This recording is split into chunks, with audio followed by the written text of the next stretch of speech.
Do you ever struggle with knowing what to pray? With being distracted in prayer? With your mind aimlessly wandering? With praying for the same things over and over?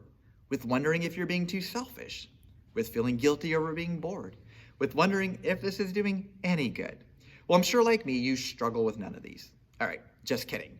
Let's both see what Jesus says to his disciples about prayer and then see how we can extract that as a model to encourage us. So let's turn to Luke 11, verses 1 through 4.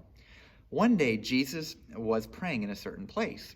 When he finished, one of his disciples said to him, "Lord, teach us how to pray as John taught his disciples." He said to them, "When you pray, say, 'Father, hallowed be your name, your kingdom come.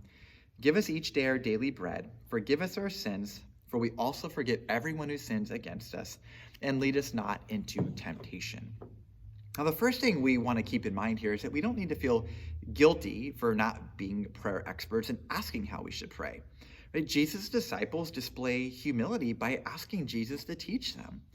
This is important because whether you're relatively new at following Jesus or you've been doing it for 40 years, we can all struggle at times with what to pray.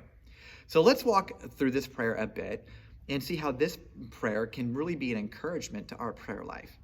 So he starts off by saying Father. So we aren't praying to an obscure, distant deity, but to our Father. What is the first thought that comes into your mind when you think of God? This may be the most important question you will ever answer. There are many ways to answer it, but in Ephesians 2:4, Paul says that God is rich in mercy.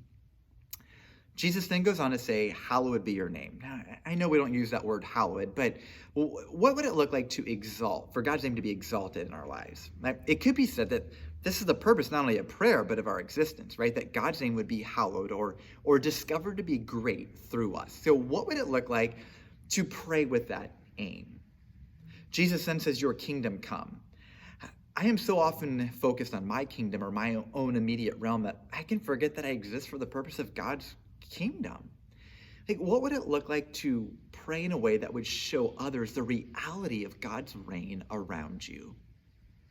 Jesus then says, give us this day our daily bread.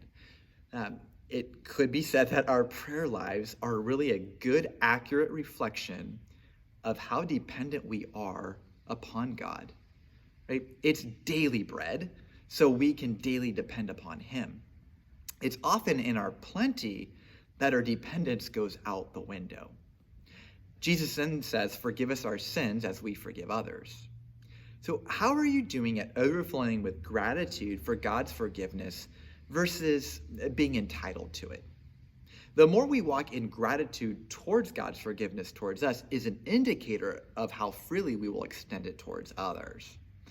And then he says, "Lead us not into temptation." Wait, when was the last time that we prayed that? Right? As soon as we get up, there are countless temptations that can trip us up. And so I would just, as we wrap up this devotion, I'd love to encourage you to use these different phrases as a model in which to reinvigorate your prayer life.